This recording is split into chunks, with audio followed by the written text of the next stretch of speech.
तर आजचा आपला विषय आहे संत साहित्य आणि जनमानस. तर आपल्यावरती वेगवेगळी आक्रमणं झाली मधल्या काळात आणि त्यावेळेला भारतीय जनमानसाची स्थिती ही फार खालच्या दर्जावरती येऊन गेली, की आपल्याला परत स्वातंत्र्य मिळेल की नाही? किंवा आपल्याला हे बराचसा काळ असाच पारतंत्र्यात घालवायला लागेल की नाही? आणि यावेळेला वेगवेगळे संग्राम पण आपल्या इथं चालू होते. तसंच एक संग्राम जो आतमध्ये व्यक्तीच्या अंतर्गत चालू असतो आणि जो त्याला उभारी देत असतो. असा संत वाङ्मयाच्या माध्यमातनं भारतीय जनमानस उंचावण्याचा प्रयास संत साहित्यात झाला. तर त्या संत साहित्यातल्या काही गोष्टी आपण आज बघणार आहोत. तर संत साहित्य म्हणजे नेमकं काय? तर संत महात्मे यांना साधन, तपश्चर्या आणि भक्ती या उपासनेतून मिळालेलं ज्ञान, अनुभव आणि ते लोकांना जे उपदेश करतात. शिवाय त्यांचं चरित्र, त्यांनी लिहिलेल्या, अनुभवलेल्या लोकांच्या जीवनांचे चरित्र, जे तुम्हाला जीवनामध्ये मार्गदर्शन करतील, अशा स्वरूपाचं असतं आणि जे अक्षय राहतं. म्हणजे कुठल्याही कालावधीत ते साहित्य असतं. अशाला आपल्याला संत साहित्य म्हणता येईल. त्याच्यामध्ये अभंग, आर्या, ओव्या, फटका, भारुड, श्लोक आदी खूप सारे प्रकार मराठीत या क्षेत्रात विकसित झालेत. अ, वेगवेगळ्या ठिकाणी पूर्वीच्या काळी तर लेखनाची सामुग्री फारशी नव्हती. अशा वेळेला हे सगळे कार्यक्रम ठिकठिकाणच्या गावच्या यात्रांमधनं पुढे-पुढे येत राहिले. लोकं ते पाठ करत राहिले आणि ग ग्रामीण भाषेतल्या शब्दात हे सगळं म्हणजे त्या काळी प्राकृत भाषा वापरली जायची आणि जनसामान्यांची जी बोली भाषा आहे, त्यात संत साहित्यांची निर्मिती व्हायची. त्यामुळं आपल्या लग्न कार्यांमध्ये किंवा गावाच्या यात्रांमध्ये, कीर्तनांमध्ये ह्या सगळ्या प्रकारांचा अ, अ, उल्लेख ते करत असायचे आणि त्यामुळं भले त्यावेळेला आपल्याकडे लेखनाची फारशी सामुग्री उपलब्ध नसली, तरी ह्या ओव्या किंवा भारुड आहेत किंवा श्लोक आहेत, हे न वाचताही एका पिढीकडनं दुसऱ्या पिढीकडं हस्तांतरित केले जायचे. याच्यात वेगवेगळ्या प्रकारांमधून हे लेखन झालेलं आहे. तर काही भगवंताच्या स्तुतीपर साहित्यात लेखन करण्यात आलेलं आहे. म्हणजे जे आता आपलं इष्ट देवता असेल, त्या देवतेची स्तुती केलेली आहे. त्याच्यानंतर काही वेळेला संत साहित्यांमध्ये अ, काही लोकांची चरित्र लिहिलेली आहेत, संतांची चरित्र आहेत आणि काही वेळेला वारी त्याच्याबद्दलच्या काही माहिती आहेत. तर अशा वेगवेगळ्या प्रकारांमध्ये संत साहित्य मोडतं. तर आज आपण जे संत साहित्याचा प्रकार बघणार आहे, ते म्हणजे चरित्रात्मक लेखन. तर चरित्रात्मक लेखन याच्यामध्ये संतांच्या चरित्रांवरती माहिती दिलेली असते. तर महाराष्ट्रात खूप संत चरित्रकार होऊन गेले. त्यातले काही मी इथं संदर्भासाठी घेतलेले आहेत. त्याच्यामध्ये संत मैपतीबुवा ताराबातकर त्यांचा सन 1715 ते 1790 मध्ये होऊन गेले. आणि यांनी जवळपास 40,000 ओव्यांचा लेखन त्यावेळेला केलेलं आहे. भक्तविजय, संत लीलामृत, भक्त लीलामृत यापैकी संत विजय आणि कथा सारामृत अशी त्यांची काही पुस्तकं आहेत. तर त्यात वेगवेगळ्या संतांची महाराष्ट्रातल्या आणि महाराष्ट्रात बाहेरच्या संतांची सुद्धा चरित्र त्यांनी लिहून ठेवलेली आहेत. तर एवढं मोठं साहित्य निर्माण करणारे संत मैपुतीबुवा हे म्हणजे संत चरित्रकारांमध्ये जर आपल्याला कुणाला अग्रस्थान द्यायचं असेल, अधिक संख्येने ज्यांनी चरित्र लिहिली, तर ते मैपतीबुवा ताराबातकर आहेत. संत नामदेव महाराज संत नामदेव महाराजांनी म्हणजे ज्ञानेश्वर महाराजांचं जे काही चरित्र उपलब्ध आहे, हे संत नामदेव महाराजांनी लिहिलेलं आहे. त्याच्यामध्ये आदी, समाधी, तीर्थावली असे त्यांचे ग्रंथ आहेत. त्याच्यामध्ये आणि हे वारकरी संप्रदायातील आद्य चरित्रकार म्हणता येईल, की त्यांनी सुरुवात केली संप्रदायातील संतांचे चरित्र लिहिण्यासाठीची आणि जे आता उपलब्ध आहेत आपल्याकडे. याच्यानंतर माहीम भट्ट आहेत. त्यांनी चक्रधर स्वामींवरती लीळाचरित्र लिहिलं होतं. त्याच्यानंतर संत एकनाथ आहेत. त्यांचे चरित्रात्मक आख्यानं ते कीर्तनं करायचे आणि त्या कीर्तनात करताना ज्या गोष्टी आपल्याला सांगायला लागतील, अशा उद्दिष्ट ठेवून म्हणजे ज्यातून लोकांना काही उद्बोधन घेता येईल किंवा काही बोध घेता येईल. अशा पद्धतीची चरित्रात्मक आख्यानांच्या वरती त्यांनी काही पुस्तकं लिहिली, काही ग्रंथ लिहिले. यानंतर सरस्वती गंगाधर गुरुचरित्र हे नाव आपण खूप वेळा ऐकलेलं असतं. आणि अ, त्याच्यात दत्त संप्रदायातल्या वेगवेगळ्या महाराज लोकांचे चरित्र आहेत. त्याच्यामध्ये अ, गु अ, साईबाबा चं चरित्र जे आहे ते दासगणू महाराजांनी लिहिलेलं आहे. नंतर दासोपंत जे आहेत ते 1551 ते 1615 याच्या दरम्यान त्यांनी पासुडी, अवधूत गीता, दत्त सहस्त्रनाम हे अ, गुरुचरित्राच्या आधीचे रेफरन्सेस आहेत. याच्यामध्ये त्यांनी दत्त संप्रदायाची सुरुवात आणि दत्त संप्रदायामध्ये काय-काय गोष्टी येतात त्याच्याबद्दलची माहिती दिलेली आहे. मुक्तेश्वर हे एकनाथांचे मुलीचा मुलगा होता, नातू होता आणि त्यांनी संक्षेप रामायण, महाभारत आणि अजूनही काही चरित्रात्मक छोट्या काही गोष्टी ग्रंथ लिहिलेले आहेत. आणि दासगणू महाराज जे आहेत त्यांनी साईबाबांचं गुरुचरित्र लिहिलेलं आहे. तर ही प्राईम ओळख आहे. याच्यामध्ये आणखी खूप सारे लेखक आहेत, ज्यांनी काही-काही संतांचे चरित्र लिहून ठेवलेले आहेत. तर त्यातलं आज आपण जो विषय घेतलाय तो मैपती बुवा ताराबादकर. कारण यांनी खूप साऱ्या संतांची चरित्र लिहिलेली आहेत. त्याची ओळख व्हावी म्हणून मी यांना निवडलंय. अ, यात मराठीतील सर्वाधिक संतांचं चरित्रलेखन त्यांनी केलंय. म्हणजे महाराष्ट्रातले 168 संत आणि महाराष्ट्राबाहेरचे 116 संत.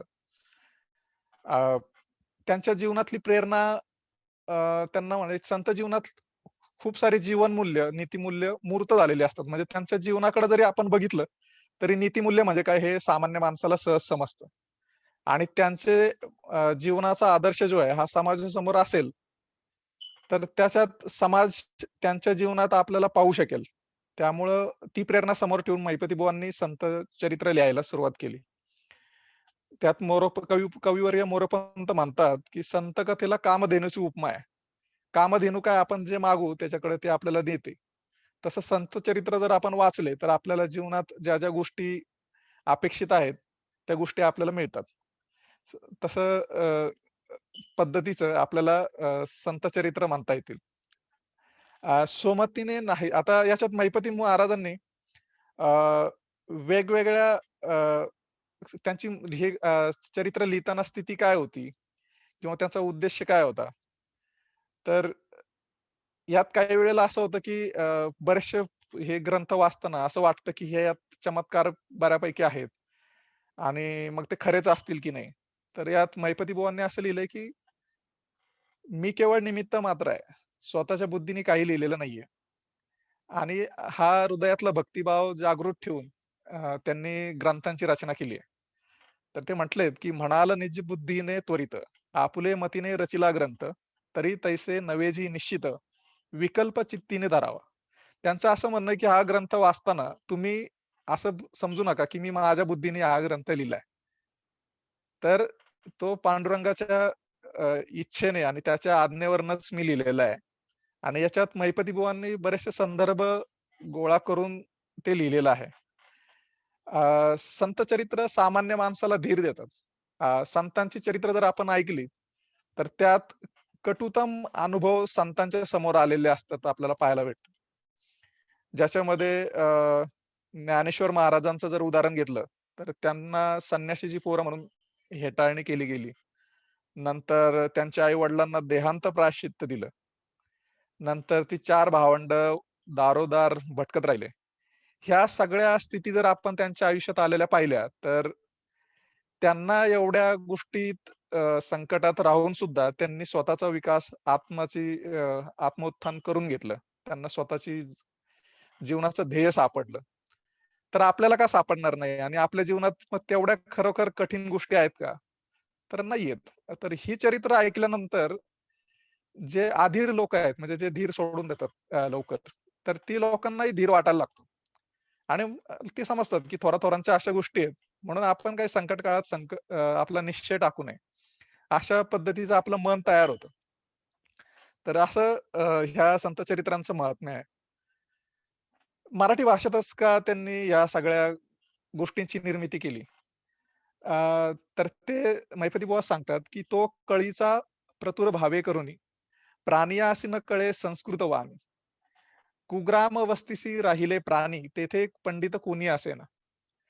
म्हणजे कलियुगाचा प्रभाव झाला आणि हळू-हळू संस्कृत भाषा ही माणसांना कळेनाशी झाली. म्हणजे याच्यात वेगवेगळ्या प्रकारांनी ही कळेनाशी झाली ते पण आहे, की ज्यावेळेला परप्रांतीयांचं आक्रमण झाली, त्यावेळेला आपल्याकडची तक्षशिला, नालंदा या सगळ्या गोष्टी विद्यापीठं नाहीशी झाली. इथं शिकवण्याचे प्रमाण संस्कृतला कमी झालं आणि ह्या सगळ्याचा परिणाम म्हणून संस्कृत भाषा ही फार कमी लोकांना यायला लागली आणि त्याचे संस्कृत भाषेचे जाणकार हे फार तुलनेने कमी राहिले आणि मग एका दूरगामी असलेल्या वस्तीत जर कोणी राहिलं, तर तिथं कोणीच पंडित राहत नसायचा आणि त्या व्यक्तीला ह्या सगळ्या ज्ञानापासून वंचित राहायला लागायचं.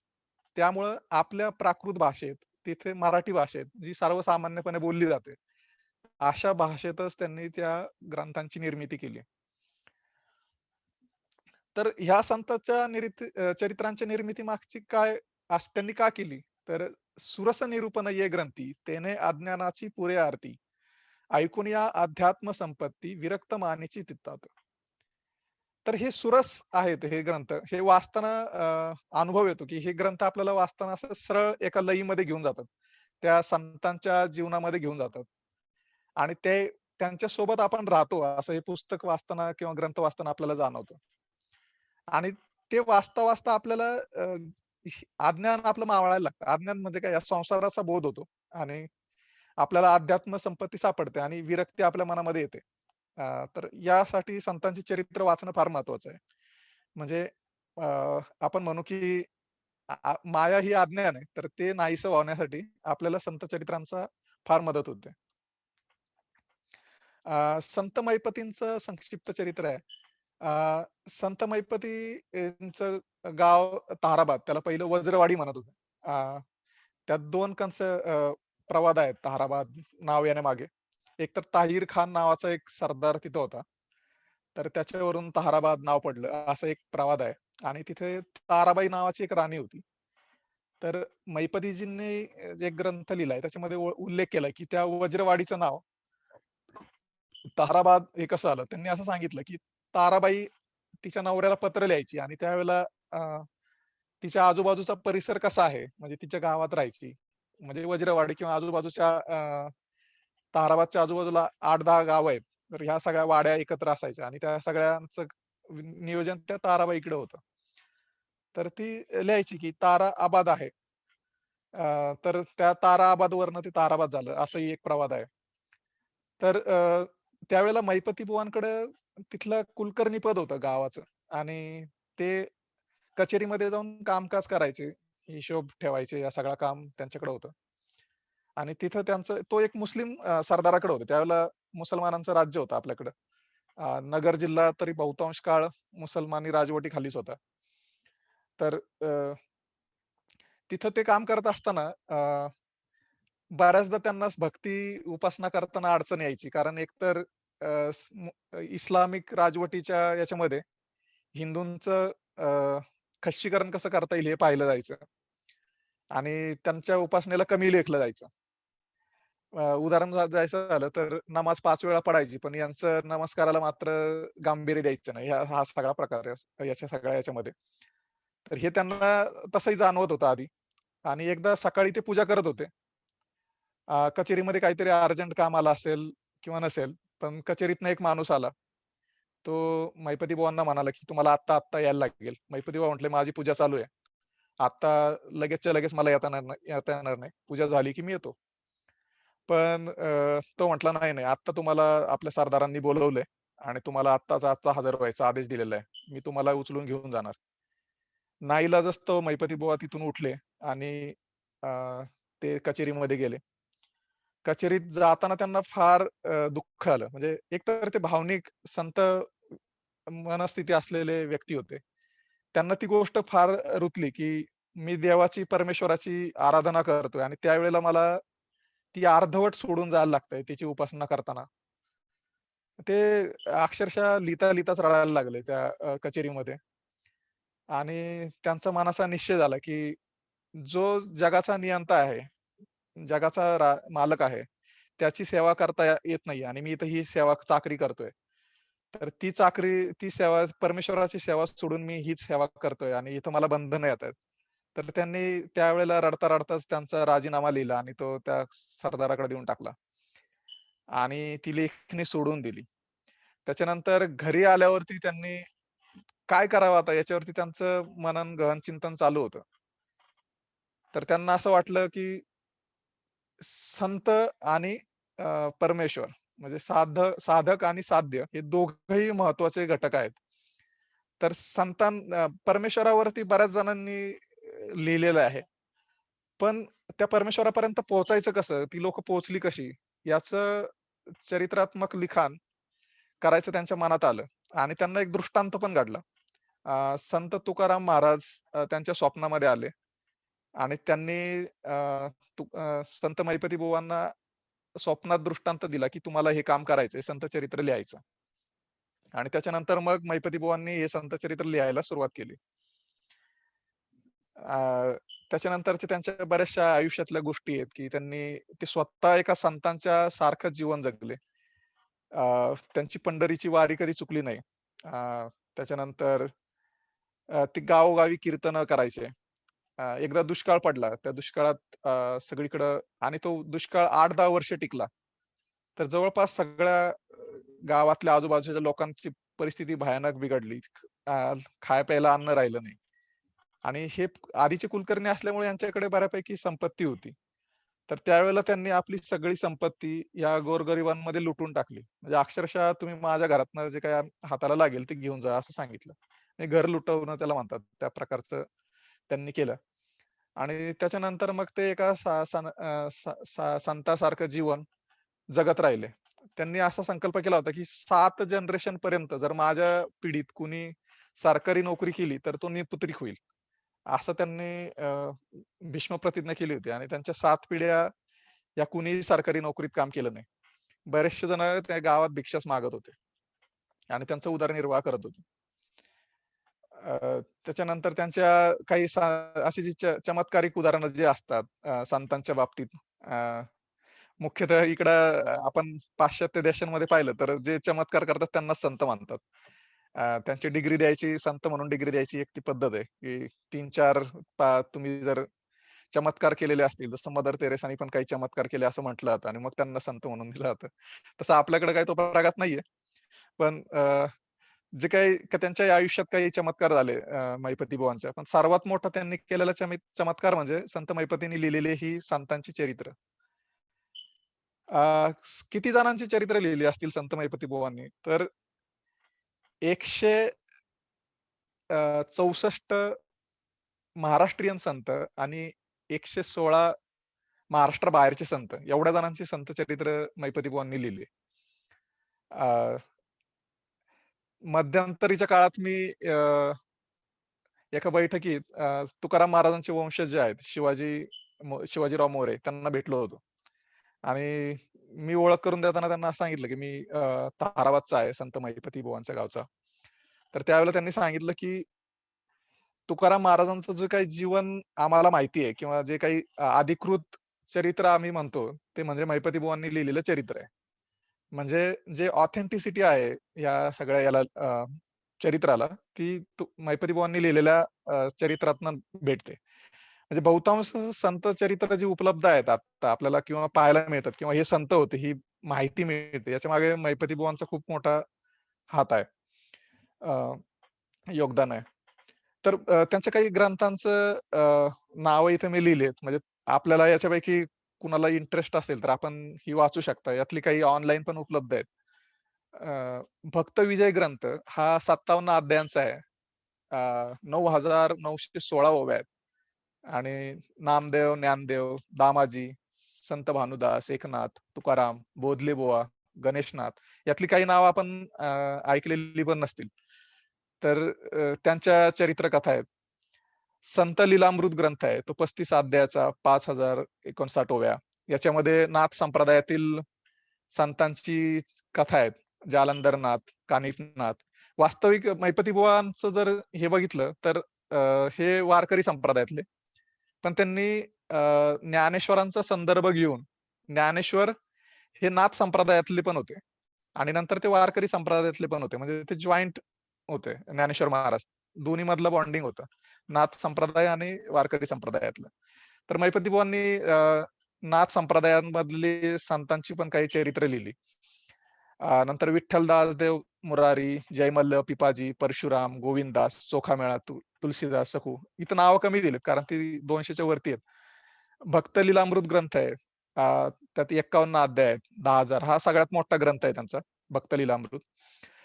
चांगदेव, ज्ञानेश्वर, नरसिंह सरस्वती, तुकाराम महाराज, भानुदास, संतोबा पवार, विठ्ठल पुरंदर, मानकोजी बोधला ह्या सगळ्यांचे जीवनचरित्र त्याच्यामध्ये लिहिलेले आहे.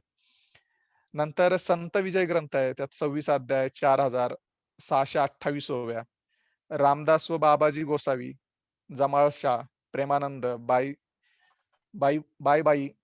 यांचे ग्रंथ त्या सगळ्या याच्यामध्ये आहेत. नंतर कथा सारामृत त्यांनी लिहिलेलं आहे. त्यात 36 अध्याय आहेत. 7,200 ओव्या आहेत. पद्मपुराण, स्कंदपुराण यातल्या कथा त्यांनी त्यावेळेला लोकांना समजाव्यात मराठी म्हणून त्या मराठीमध्ये घेतलेल्या आहेत. तर यातल्या काही कथा आता मधल्या काळात मी वारीच्या काळात ऑनलाईन ई सिरीज घेतली होती. त्याच्यामध्ये केल्या होत्या. त्यातल्या 1-2 कथा तुमच्या पुढे मांडाव्यात असा माझा विचार होता, की तुम्हाला संत चरित्रातली माहिती किंवा अ, मैपतींनी लिहिलेल्या ग्रंथातल्या काही गोष्टी तुम्हाला सांगायचा असा विचार होता, की जनमानस त्यातनं कसं घडत जातं हा सांगायचा उद्देश आहे. तर मैपती बुवांनी संत एकनाथांची एक कथा सांगितली होती. ज्याच्यामध्ये संत एकनाथ पैठणला होते आणि तिथं त्यांच्या गावातच एक व्यक्ती राहत होता. तो ब्राह्मण होता.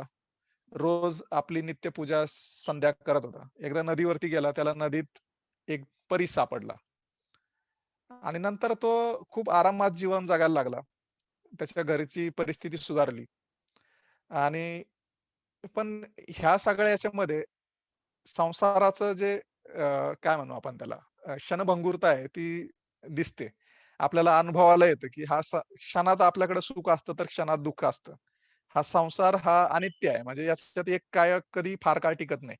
आपल्याला ज्यावेळेला सुखाची कल्पना आपण सुखाच्या पाठीमागे धावायला लागतो. त्यावेळेला कधी-कधी आपल्यावरती दुःख पण येतं. कधी काळ सुखाचा होतो, कधी दुःखाचा होतो. मैपती बुवांनी फार सुंदर लिहिलेलं आहे, की एखादा तरुण आहे, पण तो आजारी पडतो. एखाद्याकडे पैसा भरपूर आहे, पण त्याला पोरं-बाळच नाहीत. अशा खूप साऱ्या उदाहरणांनी मैपती बुवांनी ते आपल्या जीवनाशी जोडलेलं आहे हा सगळा प्रसंग. तर ते म्हणतात, की अशा स्थितीमध्ये त्या ब्राह्मणाची बायको आणि मुलं मृत्युमुखी पडली आणि तो एकटा राहिला. आणि मग त्याच्या मनात आलं, की आता त्याचं वय पण झालं होतं तसं बऱ्यापैकी 50 ते 60च्या दरम्यान. आणि अशा वेळेला आता बायका मुलं नाहीयेत, सांसारिक पाश काही राहिलेलं नाहीयेत. पण तरी आसक्ती काही सुटलेली नव्हती.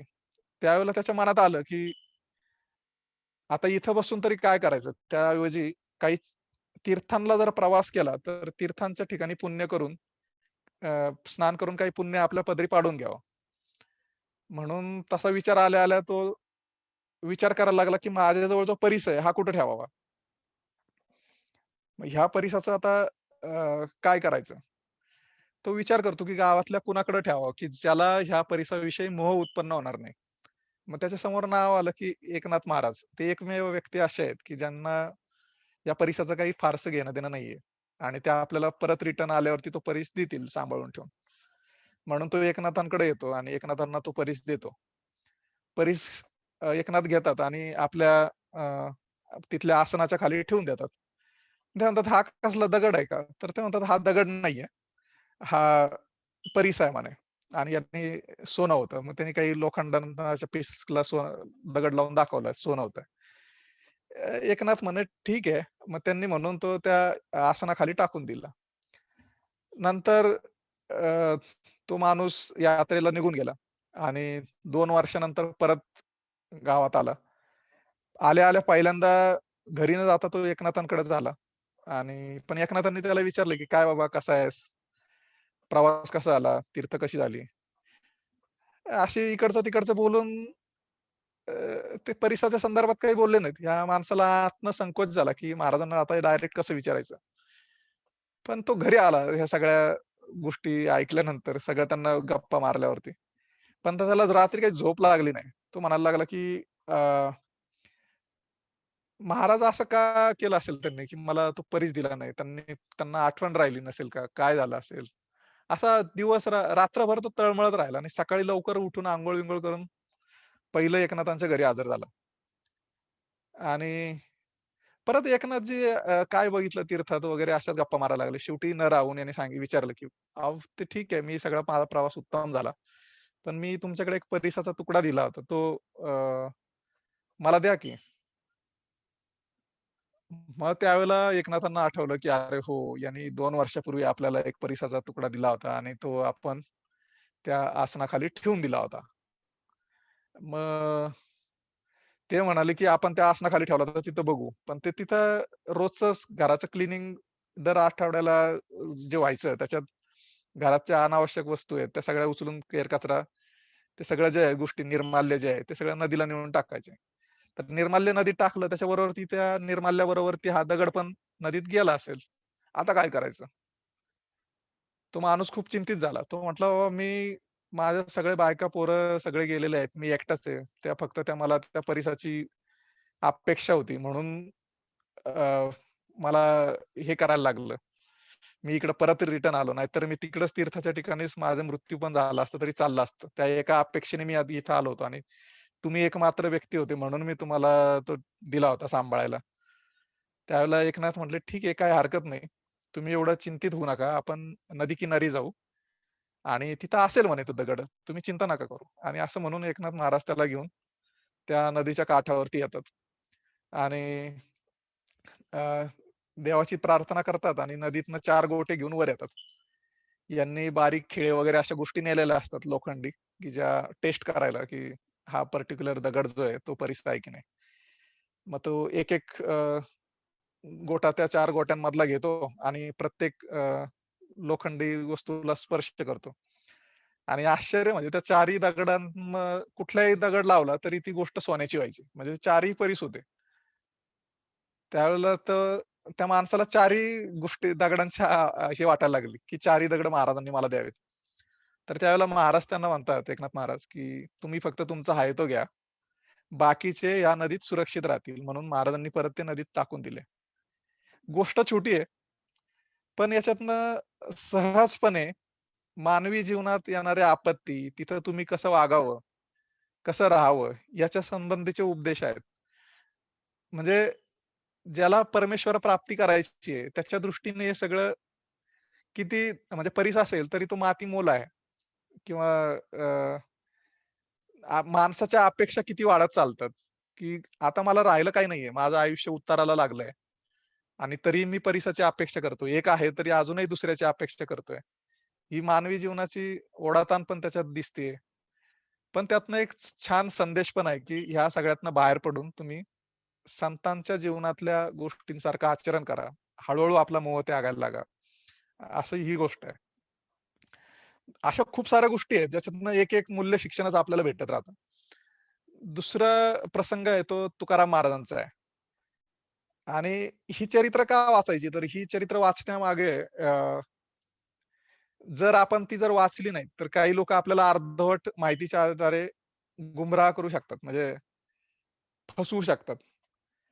तर बऱ्याचदा आता असं होतं, की एक प्रसंग सांगितला जातो, की तुकाराम महाराज सदैव वैकुंठाला गेलेच नाहीत आणि त्यांची हत्या झाली आणि ती हत्या ब्राह्मणांनी केली. वगैरे असा विषय सांगून ब्राह्मण, मराठा किंवा ब्राह्मण आणि इतर समाज याच्यात भेदाभेद निर्माण करायचा प्रयत्न केला जातो. तर महिपती बुवांनी या त्यांच्या ग्रंथामध्ये भक्त लीलामृतमध्ये अ, तुकाराम महाराजांचा संबंध चरित्र सांगितलेलं आहे आणि त्यात ही गोष्ट पण आलेली आहे. तर ह्या संतांच्या चरित्रात्मक कथा कशा गुंफलेल्या आहेत आणि त्याच्यातच तुम्हाला त्या सगळ्या प्रश्नांची उत्तरं मिळत जातात. तर त्यांनी याच्यात एक गोष्ट सांगितली नामदेव महाराजांची आणि अ, म्हणजे तुकाराम महाराजांचं आणि नामदेव महाराजांचं काय कनेक्शन असं आपल्याला वाटतं, पण ते कनेक्शन आहे. ते सगळं या कथांमध्ये येतं. तर उद्धव हे श्रीकृष्णाचे आवडते भक्त. तर उद्धव श्रीकृष्णाबरोबर ती आपल्या वैकुंठाला गेले होते आणि कलिकाळाचा महिमा वाढल्यावरती पुन्हा भक्तीची उपासना करण्यासाठी कुणीतरी इथं अवतार घ्यावा आणि ते उद्धवाला आज्ञा करतात, की "उद्धवा जा आता तू पृथ्वीवरती आणि तिथं संतांच्या जीवनात राहून लोकांच्या मनातली त्यांचं त्यांचं उत्थान करण्याचा प्रयत्न कर." अ, उद्धव म्हणतो, "बाबा मी की आता परत पृथ्वीवरती जाऊ इच्छित नाही. परत गर्भ धारण करणे, गर्भात राहणे, त्या गर्भाच्या वेदना सहन करणे. मला आता ते परत त्याचा सगळा कंटाळा आलेला आहे. आता मी ते करू इच्छित नाही परत. मला राहू दे इथंच." त्यावेळेला अ, श्रीकृष्ण म्हणतात, की "तू ठीक आहे, तुला जन्म न देताच मी पृथ्वीवरती पाठवतो. म्हणजे तुला जन्म-मृत्यूच्या काही वेदना होणार नाहीत. तुला त्या वेदनांशिवायच मी पृथ्वीवर पाठवतो." मग श्रीकृष्ण उद्धवाला बाळ रूपात अवतीर्ण करतात आणि चंद्रभागा नदीत सोडून देतात, भीमा नदीत. आणि पंढरपुरातल्या एक शिंपी जोडपं असतं. त्या शिंपी जोडप्याच्या स्वप्नात येऊन सांगतात, की तुम्ही उद्या सकाळी नदीवरती स्नानाला गेलात, की तुम्हाला तिथं एक मूल एका शिंपल्यात वाहत आलेलं दिसेल. ते तुम्ही घ्या आणि त्याचा सांभाळ करा. ते शिंपी जोडपं खूप खुश होतं. सकाळी लवकर आवरून नदीच्या तीरावरती स्नानासाठी येतं आणि स्नान केल्यानंतर ते त्या मुलाला अंगीकारतात. त्यांची पत्नी जी शिंप्याची पत्नी, ती पण त्याचा खूप प्रेमाने सांभाळ करते आणि लहान मुलाचं संगोपन करून ते 8-9 वर्षाचं होतं. आपल्या घरात लहानपणी जे प्रसंग येतात, की देवाला नैवेद्य दाखवा वगैरे, वगैरे. तर नामदेव महाराजांचे हे सगळे प्रसंग मैपती बुवांनी त्या ग्रंथात लिहिलेत. नामदेव महाराज नैवेद्य घेऊन जातात. विठ्ठल ते नैवेद्य खात नाही. ती मूर्ती, दगडी मूर्ती. तर उद्धव रूपात नामदेव रूपातले उद्धव त्यावेळेला भगवंताची आराधना करतात. उद्धवाला माहीत नसतं, की मी नामदेव आहे त्यावेळेला. पण आपल्या स्नेहामुळं पांडुरंग पुन्हा मूर्त रूप सोडून शरीर रूप धारण करतो आणि तो नैवेद्य खातो. म्हणजे लहानपणातच नैवेद्य खाणारा आणि त्याला देवाला खाऊ घालणारा असा भक्त म्हणजे नामदेव महाराज. नामदेवांच्या पुढे खूप साऱ्या कथा आहेत. त्यात नामदेव महाराज, ज्ञानेश्वर महाराज अ, पुढे उत्तरेला जातात. नामदेव महाराजांचे काही श्लोक अभंग जे आहेत, हे गुरु ग्रंथ साहिबमध्ये आहेत. तर तिकडनं येताना पण ते देश भ्रमण करत-करत त्या काळची सगळी परिस्थिती, आजूबाजूचा समाज सगळा जो पिचलेल्या मनस्थितीत होता, त्यांनी उभारी देण्याचं काम ह्या सगळ्या तीर्थयात्रांमध्ये घडायचं. तर ह्या तीर्थयात्रा आपल्याकडच्या ज्या नियोजित केलेल्या होत्या, त्याच्या मागचा उद्देशच हा होता, की संतांच्या किंवा संन्याशांच्या ह्या सगळ्या प्रवासामुळे सगळ्या लोकांना ज्ञान मिळायचं किंवा त्यांचे जर पिचलेल्या अवस्थेत असतील, तर त्यांच्या मनाला उभारी द्यायचं काम हे सगळी लोकं करायची. तर त्यांचा प्रवास परत आला. तर नामदेव हे विठ्ठलाचे खूप आवडते भक्त होते. त्यांच्या खूप साऱ्या कथा आहेत. एक ती कथा म्हणजे नदीत पाणी खूप तळाला असतं. ज्ञानेश्वर योग मायेने पाणी वरती आणतात. अ, अ, ज्ञानेश्वर खाली जाऊन पाणी पितात एका भुंग्याचं रूप घेऊन, योग मायेच्या आधाराने आणि नामदेव महाराजांना गंमत म्हणून हसून म्हणतात, की "तू बघ विठ्ठलाच्या धावाकरनं आण पाणी." तर त्यावेळेला ते विठ्ठलाची आराधना करतात आणि त्या नदीतून त्या विहिरीतनं पाणी तळातनं वर ओव्हरफ्लो व्हायला लागतं आणि मग नामदेव महाराज पाणी पितात. एका ठिकाणी एका मंदिराच्या समोर ते कीर्तन करत असतात. मंदिरात लोकं जायचं सोडून ते सगळे लोकं कीर्तनाकडे यायला लागतात. मग त्या पुजाऱ्यांना वाटतं, की यांना अ, पा इथं ठेवलं तर आपल्या मंदिरावरती हे कमी राहील. ते म्हणतात, की तुम्ही मागच्या बाजूला जाऊन कीर्तन करा. मग ते मंदिराच्या मागच्या बाजूला जाऊन कीर्तन करायला लागतं. तर त्यावेळेला देवाला राहवत नाही, की माझा भक्त पाठीमागे राहिला आणि मी इकडे आहे. तर मला त्याला समोर बघायचं म्हणून ते मंदिराची दिशाच फिरवतात. आणि ते मंदिर अजून पण आहे, असं त्याचे उल्लेख आहेत. त्या मंदिराच्या ठिकाणी जर आपण गेलो, तर ती कथा आपल्याला लोकं सांगतात, की हे मंदिर पहिले इकडं होतं, आता इकडं फिरवलेलं आहे. तर ह्या रिलेव्हन्स आहेत त्या कथांना. तर ही कथा आहे आणि नंतर मात्र नामदेवांचा मृत्यू होतो आणि त्यांच्या शरीराचा दहन संस्कार होतो. आणि ते दहन संस्कार झाल्यावरती नामदेव महाराज परत जातात. नामदेव महाराजांचं काही काम राहिलेलं असतं. म्हणजे त्यांनी जे ग्रंथलेखन करत असतात, त्या ग्रंथलेखनातल्या शेवटचे 25-30% लेखन त्याच्यातलं राहिलेलं आहे. तर ते पूर्ण करायसाठी म्हणून तुकाराम महाराजांचा अवतार हा पूर्वाश्रमीचे नामदेव महाराज म्हणून ते अवतार घेतात. पण यावेळेला त्यांचा जन्म होतो मातेच्या गर्भातनं. त्यावेळेला रुक्मिणी श्रीकृष्णाला म्हणते, की तुम्ही उद्धवाला सांगितलं, की तुला जन्म मृत्यू होणार नाही. पण त्या नामदेवाच्या याच्यात जन्म नाही झाला, पण मृत्यू तर झाला. पण आता याच्यात तुकारामांच्या याच्यात त्यांचा जन्म तुम्ही अ, केलेला आहे, पण त्यांचा मृत्यूला तुमचं त्यांच्या शरीराला वेदना नाही व्हायला पाहिजेत. तुम्ही त्यांना तसंच सदैव वैकुंठात घेऊन या. म्हणजे ह्या सगळा प्रकार त्या सगळ्या गोष्टींमागे आहे आणि नंतर मग ती पहिला इतिहासातली ती पहिली गोष्ट आहे, की ज्याच्यामध्ये कुणाला सदेह वैकुंठात घेऊन जाण्याचं पाठीमागचे कारण काय आहे? किंवा आणि बऱ्याचदा आपण असं म्हणतो, की अध्यात्म हे शास्त्र आहे आणि आता भौतिक विज्ञान हे पण शास्त्र आहे. तर ह्या 2 गोष्टींमध्ये अ, त्या-त्या क्षेत्रातल्या व्यक्तींनाच त्या-त्या क्षेत्रातली परिपूर्ण माहिती असते. म्हणजे आपणही जे सामान्य लोक आहेत, ते विज्ञानाच्या बाबतीत फार काही मत व्यक्त करू शकत नाहीत. अध्यात्म हे त्याहूनही सूक्ष्म शास्त्र आहे. त्या शास्त्रावरती ह्या विज्ञानातली लोकही फारसं काही मांडू शकत नाहीत. प्रत्येकाच्या मर्यादा आहेत. काही दोन्हींच्या मध्ये कॉमन असतील, की ज्यांना दोन्ही गोष्टी समजतात. तर अशा पद्धतीचं चरित्र तुकाराम महाराजांचं होतं आणि ते सदैव वैकुंठात का गेले? त्याच्या मागची काय कथा आहे? हे सगळं महिपती बुवांनी सांगितलेलं आहे. म्हणजे बऱ्याचदा हे जर समाजात व्यवस्थित माहिती झालं, तर जे बुद्धिभेद करतात, तो बुद्धिभेद होणार नाही.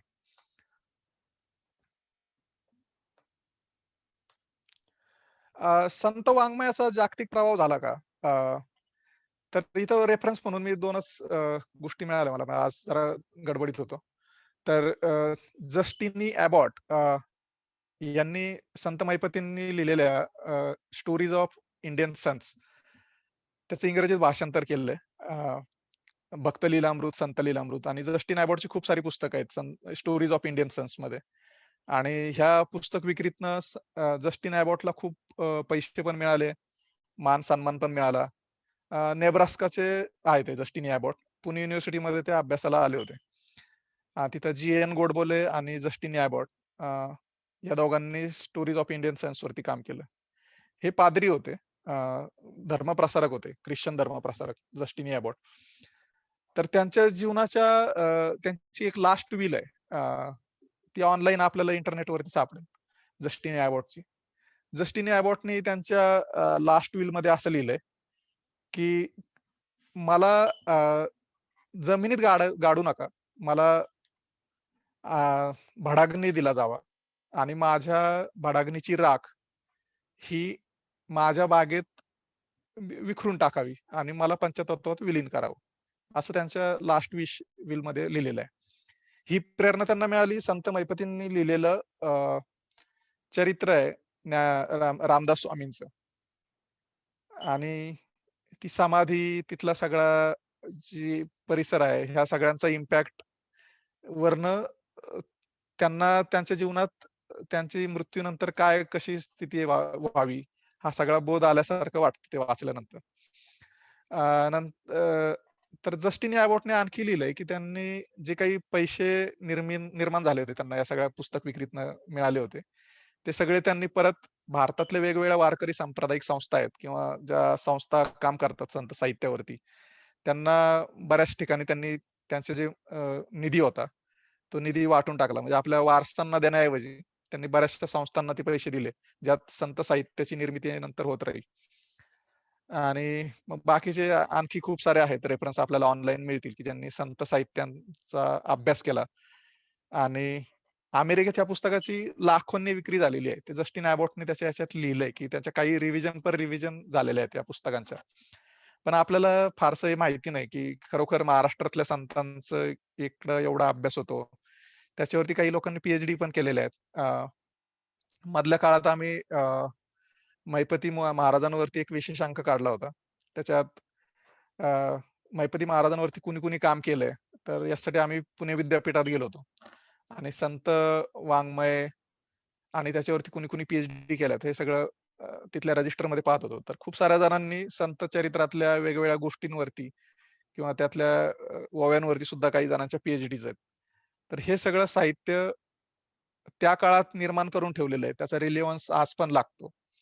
आणि ह्या कथा मानवी जीवनाला आधार देतात. कठीण प्रसंगी अ, आपल्याला मार्ग दाखवतात. कसं जगावं, ह्या स्थितीला काय निर्णय घ्यावेत आणि हे सरळ सोप्या भाषेत लिहिलेले आहेत. ते समजून घ्यायला फारसे कष्ट पडत नाहीत. तर ती पुस्तकं सर्वांनी वाचावीत. वारकरी संप्रदायाची नीव जी ठेवली गेली आहे, ही सगळी ह्या सगळ्या संतांच्या साहित्यामुळे राहिली गेली आहे. वारी कधी सुरू झाली, त्याचा पहिली वारी कुणी केली, याचा फारसा कुठं उल्लेख रेफरन्स सापडत नाही. पण ज्ञानेश्वर महाराजांच्या आधीपासून त्या वारीची परंपरा चालू आहे. नामदेवांच्या आधीपासून आणि ती वारीची संख्या कमी जास्त होत गेली आणि आता ती वारी तिच्यामध्ये खूप सारे लोक जुडले गेले वेगवेगळ्या प्रकारांनी. एकतर निर्मल वारी असेल किंवा निर्गुण वारी असेल. तर निर्मल वारीमध्ये आय-टी मधली खूप सारी लोकं आहेत, जी ह्या सगळ्या प्रकाराचा आनंद घेण्यासाठी जातात. आणि तिथं गेल्यावरती ते सगळं आपलं देहभान विसरतात वारीच्या सगळ्या वातावरणामध्ये. ही सगळं संत संप्रदायाचं आणि संत साहित्याचं द्योतक आहे, की ह्या सगळ्यांचा प्रभाव एवढा आहे, की आपण ह्या सगळ्या गोष्टींपासून लांब गेलो, पण एकदा जरी त्या ऐकल्या, तरी आपण परत त्या सगळ्या वातावरणात जातो.